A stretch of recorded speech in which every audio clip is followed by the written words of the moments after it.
Okay. So, what we've done before, okay, this is the review. What we've done before is I've given you the two factors, right? And you guys put them here. And you multiplied it in, okay? Today, we're going to do the opposite of that, okay? Hello. So my answer should be two factors, just like last class, okay? Now, standard form, we've talked about a ton, right? That's when my highest exponent is on the left, and then it gets smaller with the exponents. Do you need something from me, or just cause corrections? So our teacher just said that we can't come. He just said, have you emailed him? Is that okay? Well, yeah. Who's your teacher? Okay. It's Trey. Wait, rushing 2 students. Oh, you're okay. It's Trey and I want to say Olivia. Did I have an older sibling of yours? Yeah, Trey and Olivia. Working.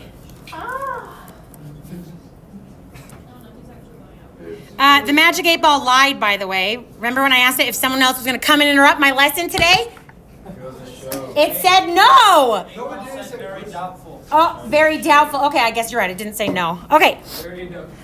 All right. Oh, and we're still recording. Let's go. Okay. Hold on, you guys. Now, standard form, the general looks like this. Okay. AX squared plus BX plus C. So not only do we have my highest exponent on the left, but the coefficients mean something also, okay? How are we doing, okay? Okay. So on this first one, example 2A here, what's my A, just for the practice? What's my A? Just the coefficient, 8. Okay. What's my B? 2. And my C? Close? -1. Does that make sense? So the A, B, and C are the coefficients in front. How are we doing, okay? Okay, so the first step to factoring a trinomial is to make sure it's in standard form.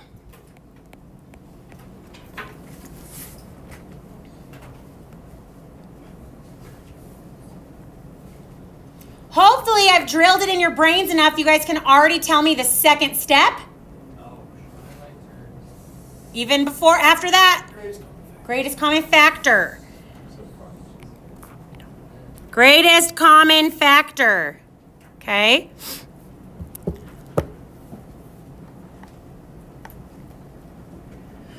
Now, again, you guys are doing good, okay? We're factoring trinomials. The problem is for factor by grouping, I need 4 pieces, right? Okay, so the next thing we're going to do is we're going to decide, we're going to use the puzzle to find the 4th term. I know you don't understand what that means at all yet, but that's what we're going to learn today, okay? So we're going to use the puzzle to find the 4th term, to find the missing piece, okay?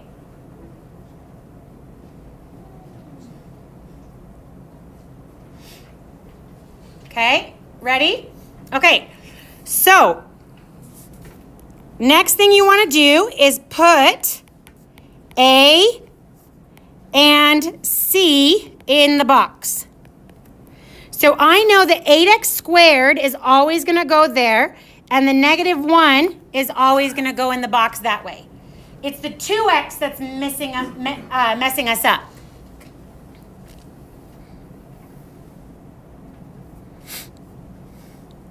We're doing okay? Any questions so far? Okay. Wait, why is it in that box?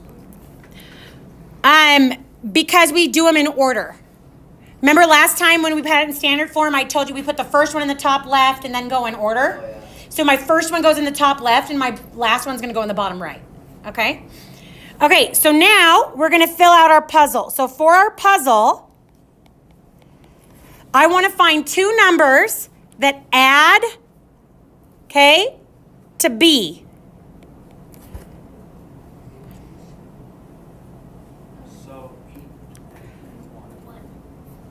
Hold on. What's B? Okay.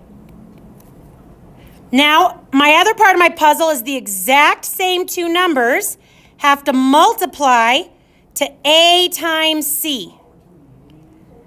First times last. So on the one that we're doing here, okay, A was 8 and C was -1, right?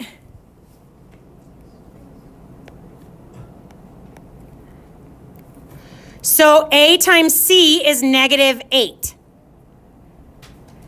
Now I can think of a bunch of things that are going to add to 2, right? 1 and 1.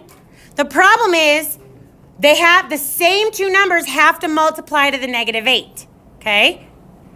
Does that make sense?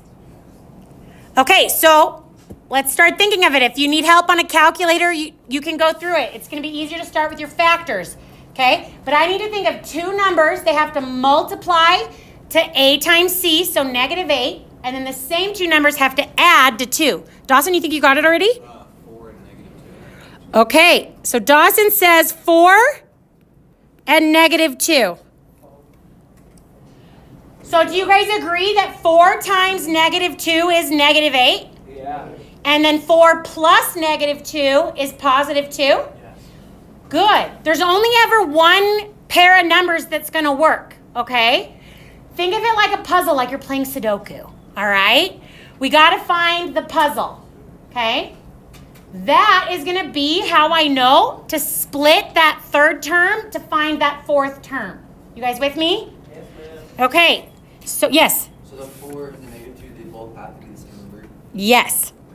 Okay. So, next thing I'm going to do is put my puzzle answers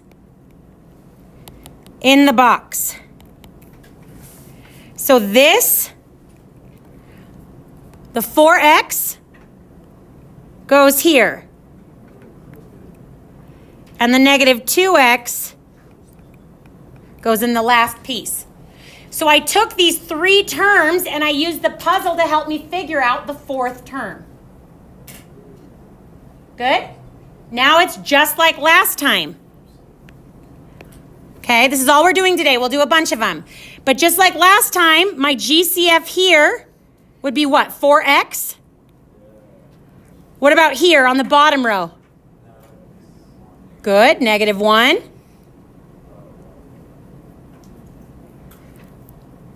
First column, 2x, good. Anything in common in the last one? So it's a 1. And then I put my parentheses together.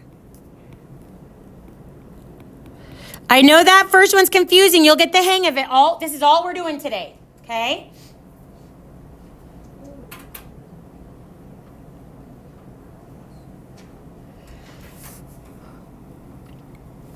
So step 7 is take GCF out of rows and columns.